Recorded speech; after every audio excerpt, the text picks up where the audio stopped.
Hi, everyone, and welcome to podcast episode number 11 of the Tick Bootcamp podcast. The title of today's interview is The Queen of Being an Open Book, an interview with Danielle Van Kampveld. My name is Richard Johannesson. And I'm Matt Sabatello. Today we're talking with our first European guest. Danielle Van Kampveld is a Dutch eating disorder recovery and invisible chronic illness coach. Welcome, Danielle Van Kampveld. Hey, guys. Thank you for having me. Danielle Van Kampveld has dedicated her life and career to serving people suffering from eating disorders and invisible chronic illnesses. Ms. Van Kampveld suffered a tick bite at the age of 7 that resulted in her suffering from various symptoms of chronic Lyme disease for over 20 years, including 15 years of the eating disorder anorexia. Through her eating disorder coaching programs and social media platforms, Ms. Van Kampveld helps people through their struggles by being open and relatable. In her YouTube videos, Instagram, and blog, Ms. Van Kampveld became known as the Queen of Being an Open Book by sharing her personal thoughts and life events to help her followers recognize they are not alone in their struggles with chronic illnesses and eating disorders. So, Danielle, thank you for joining us today on our podcast, and we're going to jump right in with some questions for you. Can you please describe what your life was like before you were 18 and what your aspirations and goals were? Yes, of course. Well, I grew up in the woods, in the nature of the Netherlands, in part of the Netherlands, close to Amsterdam. And I had a childhood which was kind of turbulent. My mom and dad didn't have the greatest relationship, so I already was kind of stressed as a small child. And from age 7, I noticed that I started getting a lot of health issues. So I had constant chronic bladder infections. I was always tired. And being this small child and then turning into a teenager and, adolescence and all that stuff, you think, okay, this is just part of life because I didn't know any better. At the same time, I was also, and my mom found a tick in my left knee when I was 7, and she removed it, and we just went on with our lives. Back then, it wasn't really a thing that you call up your GP and say, hey, listen, my daughter has been affected by a tick, or I just removed a tick. Let her be checked on, or for Lyme disease or something. And so, I just continued my life, and then around age 18, I started having a lot of, I developed an eating disorder. I already started a lot of diets beforehand because I,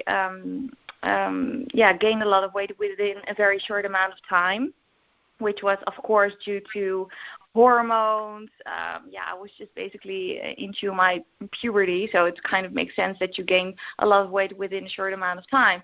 But for me, it was this life-altering thing that I thought, oh, my God, I was this type A, obedient, perfectionistic person who wanted to basically make my body this perfect type of thing, which isn't really feasible. But at the same time, when you have this disordered mind, you can actually do that, and that's where the eating disorder started. And so at age 18, I got diagnosed with anorexia because I lost a lot of weight within also a very short amount of time. I got very obsessed with exercising, and then around age 20, I started university, and I reached finally a healthy weight due to a lot of great therapy, and I went into nutrition and dietetic school, or university basically, and within that year, 2021, I immediately, within a couple of months, I got extremely ill, and I'm going to stop you there if that's okay.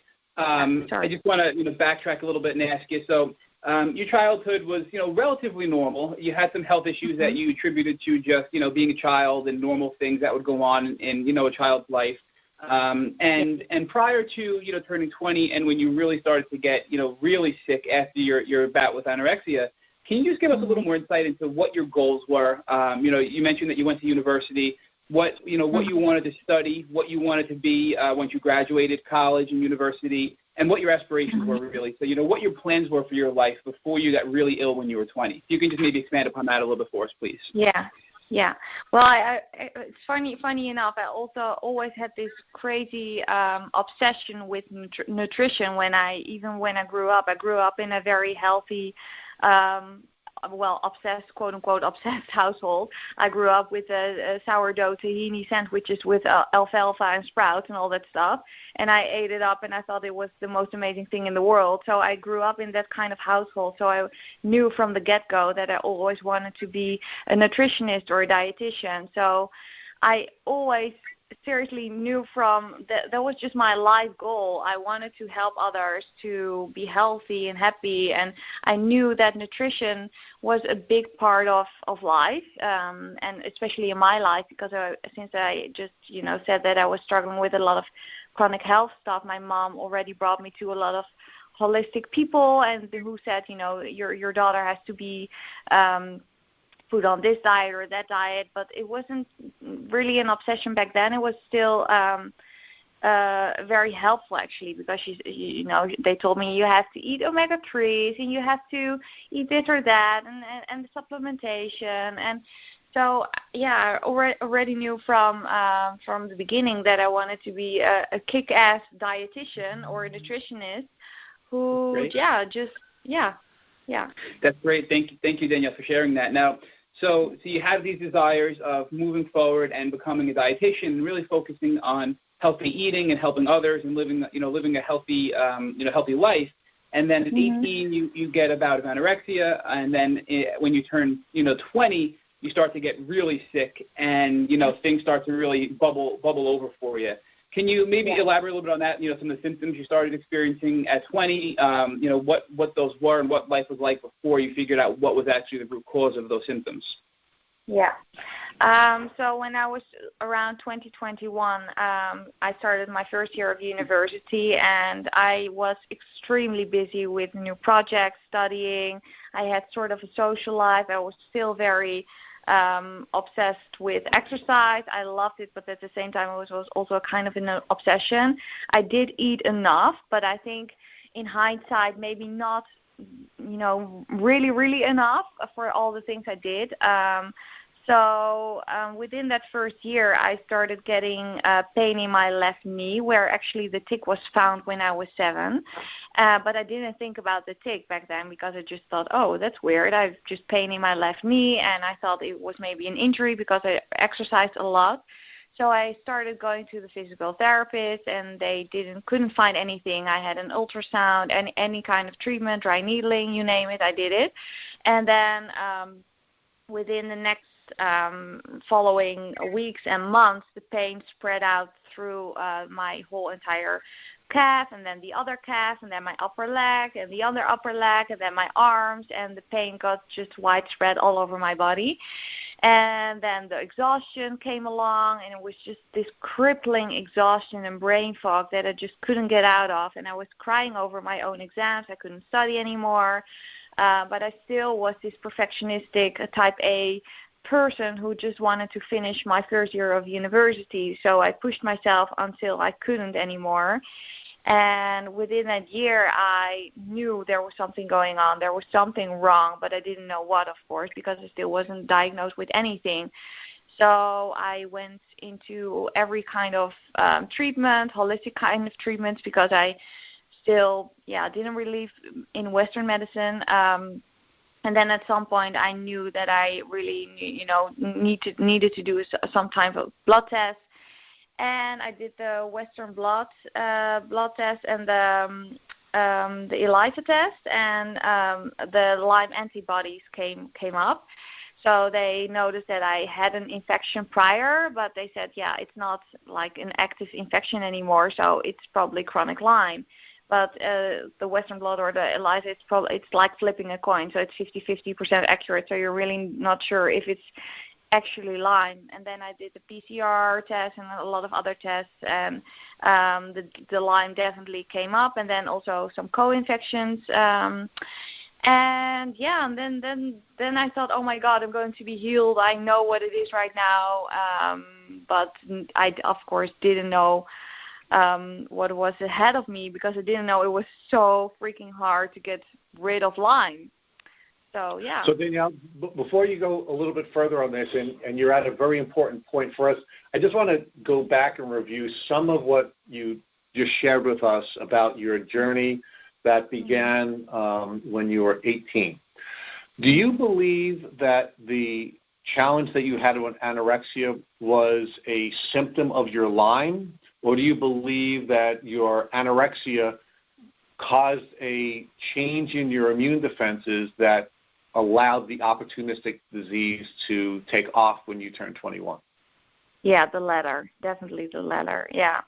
I believe that, I mean, if you're malnourished, under-eating, underweight, you name it, super stressed, not getting all the nutrients, your immune system, of course, is basically getting a big hit. And I already had the Lyme in my body, so it just came up, basically. That's what I believe. Yeah. Do you think it's possible, Danielle, that because the Lyme Borrelia was competing with your body for nutrients, that it's possible that the anorexia was triggered by the Lyme, and then ultimately the Lyme took control of your nutrients and triggered the anorexia rather than the other way around? Could be. I'm not sure, honestly. That's something, of course, we never know. I think it's also my characteristics, the type of person. I think whatever would have happened in my life, honestly, I think I would have gotten an eating disorder or anorexia in any way. I feel like that.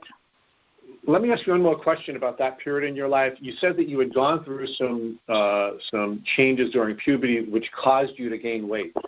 And what I was wondering is whether or not the nutritional tools that your parents had traditionally used with you perhaps kept the Borrelia in control, and then rather than just the changes that were occurring in your body because of puberty, was there some change in the way that you were either living or eating or something different once you gained your independence and started making different nutritional decisions yourself? Well, I was still living with my mom, so my eating habits didn't really change that much. It might have changed a little bit, but not that much. But I definitely noticed a difference in my appetite, so I was hungry all the time. And, of course, when you're a teenager and you're at high school, you eat a little more, quote-unquote, junk food. So it could happen. That could be the reason. Like I said, I'm not 100% sure. I think it's also hormonal differences, especially during that age, puberty. When puberty hits, we as women, oh, my God, our hormones are changing so much in a very short amount of time. So I don't even know. I think one girl who doesn't drastically change physically and mentally, and that's why a lot of women get put on the pill because they want to address the symptoms or basically diminish all the symptoms. So, but it could definitely be the thing you just said. Yeah. So Danielle, one thing I want to point out again for our listeners is that you were bit by this tick when you were 7 years old in your left knee, and then here we are when you're 20 years old. We're talking 13 years later, you started to develop pain in your left knee, and then it started to spread to cause, chronic pain, exhaustion, fatigue, brain fog, things like that. So it's important to note that the Lyme bacteria and other tick diseases can remain dormant in your system, and your immune system, if you're healthy enough, can actually fight it off and keep it at bay for years. And then when there's a life stressor, whether it's an emotional trigger or a physical trigger, such as a car accident, that Lyme bacteria then can take over and really make you sick. So if you're bit by a tick and you get sick 5 years later, it certainly can be Lyme, and it could have been there all along, and now it had an opportunity to take over based on your life condition. So I think that's a really important note to outline in your specific case here. And the second point I wanted to point out was that you were positive for our CDC guidelines for a positive Lyme test with the ELISA and the Western blot blood tests, which look for an immune response, not actually the Lyme bacteria. And then they thought that could have been a past infection, and maybe you had chronic Lyme. But then you still move forward to have a PCR blood test, which actually looks for the DNA of the Lyme bacteria in your blood rather than an immune response to the Lyme bacteria, and that came back positive as well. So there, I think another good point to say that there are a variety of different tests out there for Lyme disease. None of them are 100%, some better than others. And just to make our audience aware that, there are a lot of different tests. They're not 100% accurate. And if they don't test positive, it doesn't mean it's not Lyme disease. So I just wanted to point out those two things about your journey. And I think, Danielle, yourself and me included, we're both fortunate that we had positive Lyme tests and, we're able to have a conclusive diagnosis compared to some others who never had that on their end. So Danielle, after you finally got your diagnosis after the various tests that you had taken, what was your plan? What was your healing plan? I didn't know even where to start, because at the same time I was also very, very malnourished and underweight. So that's where things got complicated, because everything was so intertwined with me, because I didn't have any control over my body anymore. I could barely move, let alone just walk, across the street. I thought, oh my God, I seriously need to eat less and less and less, because I'm not exerting any energy, which is of course insane, because you need more energy to heal from any infections or whatever is going on. But in my eating disorder brain thought, oh my God, I need to eat as little as possible. So that's where things got really, really complicated. And I went for the first time. I think I went to this Lyme doctor in Amsterdam, and he told me, I really want to put you on an IV, but I seriously can't do that because you're so malnourished. So you first need to gain weight. Well, honestly, that's where basically shit hit the fan, because I started oral antibiotics. I think it was doxycycline and Flagyl, we call it in Holland. I'm not sure what it's called in the States. And I got extremely sick when I took it, and I fainted a couple of times, and it was just too harsh on my body. So I stopped after, I think a couple of weeks. And I just basically started more into a gentle kind of treatments, because my body was just so fragile that I couldn't do any harsh treatments. So I did more the holistic route and all that stuff.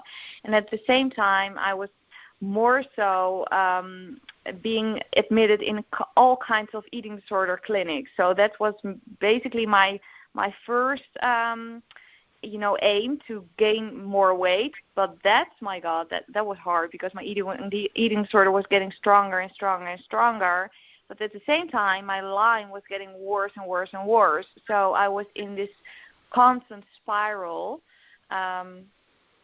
But I did a bunch of treatments. My God, I don't even remember what kind, but mainly a lot of holistic stuff. But I also did an IV of antibiotics last year, and just so many things.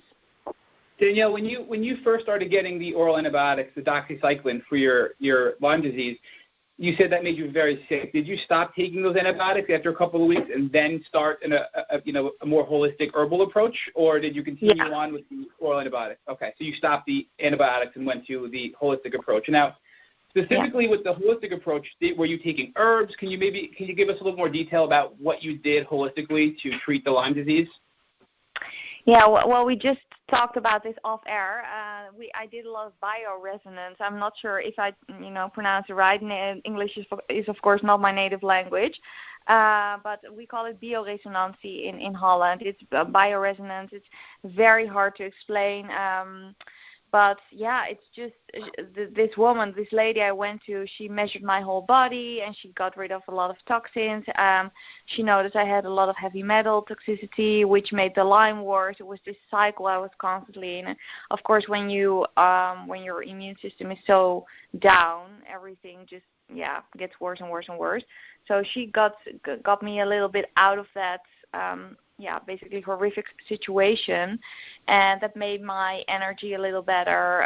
So I did mainly that. Honestly, I did a bunch of supplements. I mean, from choline, lactoferrin, of course, I worked a lot on my gut. I, of course, had leaky gut, or I still do. I have SIBO, a bunch of gut things. So I started working a lot on the gut. And simultaneously, and that was honestly, we can also talk about this subject, because this is my the thing I 9 out of 10 times talk about the most is being put on an autoimmune protocol. So basically that means eating a certain way. That means that it reduces inflammation, and most people who have Lyme have been told they need to eat a certain autoimmune paleo diet. So I did that as well. Danielle, I'm interested in what your thoughts were on turning to a Lyme doctor and using a traditional protocol when you seem to have been raised by people and in a philosophy that was largely non-traditional. Why did you turn to a Lyme doctor in the use of antibiotics? Because I didn't really know that much about Lyme in the first place. So when I started researching and my mom started researching, you're at some point you're just at your wit's end. You just want to get rid of the symptoms as fast as possible. And I was just helpless. I thought, oh my God, what do I do now? And who can help me? And this so-called Lyme doctor, he was one of the best ones here in, especially in my city. So I thought I'm just going to give it a go, not even knowing or really, thinking about the consequences it might cost me. I think at some point you just want to get rid of the symptoms as fast as possible, which, yeah, I know it doesn't make any sense in hindsight, but at that moment it was the most logical decision. Yeah. I'm not sure, Danielle, it doesn't make sense because I think one of the themes that's developing with our guests is that it really is a combination of Eastern and Western philosophies that will give someone the best chance of succeeding with overcoming their chronic Lyme. And I'm wondering what your thoughts are because, we now want you to tell us about what you would have done differently had you had the information now. You had the information then that you have now, and how you're using that to help other people and serve other people who are going through the challenges you went through. I think it all depends on. I don't think making any decisions is wrong. I don't think the decisions I made back then were particularly wrong because at that time I thought I did the right thing. But I, of course, always am such a fan of, first of all, listening to your gut, literally, and try to do what feels right for you. But Eastern medicine, like supplementation, bioresonance, all the things I did after that were so helpful. And if I could turn back time, I would definitely haven't done the oral antibiotics whatsoever. But I also have to say that last year, not that long ago, I did an IV or an antibiotic IV, and I did that for about a month. And I thought, oh my God, what am I doing now? But I've never felt so great in my whole entire life being on that IV. I never expected that. And afterwards, they tested me for Lyme again. And they couldn't find the Lyme anymore, which of course can mean it has been hiding. But after having that IV, and it was a very heavy doxycycline, flagyl, azithromycin, we call it here. It was a bunch of antibiotics. But after that, I felt so amazing. I felt like my old self again. So, sometimes the mix of Eastern and Western medicine is just the right answer. I'm still, honestly, I'm not a Lyme expert. I'm not 100% sure what is right for me right now. I wish I had the answer because then I would be, be on top of the world right now, but I'm not. I'm just being real here. But yeah, I think you just have to follow your own path. Yeah. Danielle, can you give us a little insight? You mentioned your life before Lyme. You mentioned the struggles you went through while you were sick and before your diagnosis, and then your struggles with your diagnosis and your treatment. Can you talk a little bit about how your life changed when you got sick and where you are now? So, let's just say you were at 100% before, where you are today, and what percent recovered you feel you are today from Lyme disease, and is your social life back? What your life's like today, and what you can do that you couldn't do before? Well, I also have different stages of my Lyme, and I had the eating disorder mixed in, so it was kind of, all over the place. But before I got sick, I just, studied. I had the time of my life. I had a social life. I dated. I just felt so amazing. And I thought, oh, my God, I'm just going to finish university. I'm going to start working. So, yeah, it was just amazing. And then when the Lyme started and the eating disorder at the same time, again, it was just it wasn't the most fun time. And 3 years ago I was at my wit's end. I had the most horrific. I don't tell a lot of people about this, about this part of my story, because this was the hardest time of my life. But 3 years ago, I got this insane eye pain all of a sudden. I was just sitting on my couch watching Netflix. I was very malnourished and underweight. Honestly, I still have to, put that in. And all of a sudden, I got this extreme eye pain attack, and it just lasted for at least 8 months, or 9 months. And it was just 24/7, out of this world, excruciating pain. No one could find anything, the reason behind it, what it caused. Every neurologist or doctor told me, just take oxycodone as much as you want, be a zombie for the rest of your life, and that's it. It's probably due to Lyme. And that was 3 years ago. I'm still dealing with this chronic eye pain to this day, so that still means I can't work full time. I can't be behind a laptop 24/7 or be on my phone for 24/7 or do all the things I want. But my life has changed so much because now I have my social life back again. I started my own coaching business. I'm helping others, which is the most amazing feeling in this world. I'm just it sounds so, like out there, but I'm so grateful for everything I went through because, I appreciate life so much more now. Yeah, so you really went from being able to being, taken down by Lyme to, you've made progress. I mean, you're running your coaching business. You still have some limitations, and I think you'll continue to grow and heal. But it's great that you're able to now run your coaching business and help others, and really kind of take your steps forward. And we know that there's no miracle cure for Lyme disease. It's a long fight.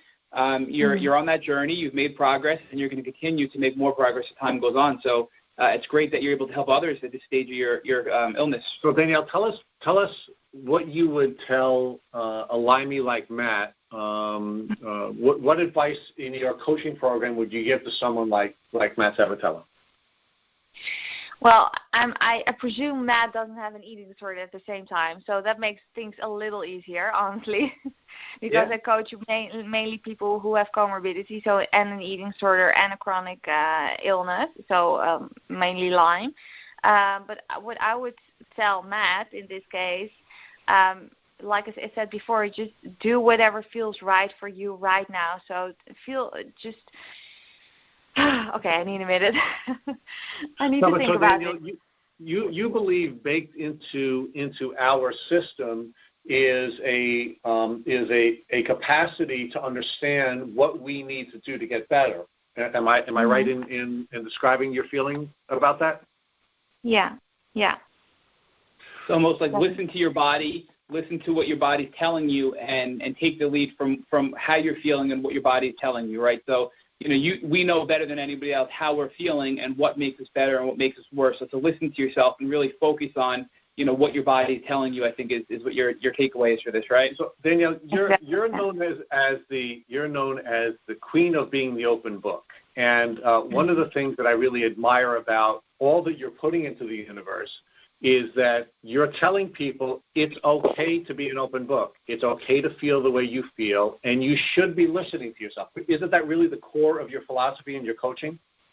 Oh, absolutely. And also never be ashamed of who you are and what you've gone through, because I think opening up the conversation and the dialogue is such a tremendous thing, being more vulnerable. I feel like vulnerability is one of the greatest things we have, and if we could just share our own stories with each other, how beautiful is that? I mean, it's a way better off connection with other people.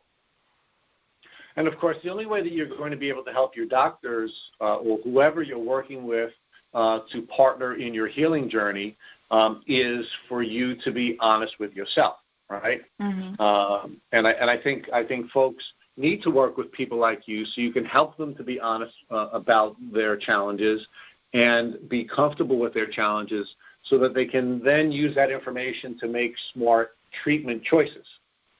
Yeah, 100%. Definitely, yeah. So, Danielle, I don't mean to put you on the spot, but is there one thing that you can think of that you haven't shared with others or haven't really put out there that you can share with us about your experience with Lyme and tick diseases and your chronic illness that could hopefully help somebody else in their journey? Well, yeah, it sounds very cliche and cheesy, but never give up, I always say. And it feels like the most easy thing to say, but honestly, I was about to give up so many times. I just thought I'm just never going to be my old self, and I'm still not 100% better or okay. I'm not at all. But I've come such a long way, and that's because I never gave up the fight. Of course, you have some periods in your life when you think, oh, I just can't anymore, and that's fine. Just take a break from treatments or whatever. Just literally take a chill pill, just relax a bit. Don't do anything if you don't feel like it, but then start searching and looking for other answers because they are out there.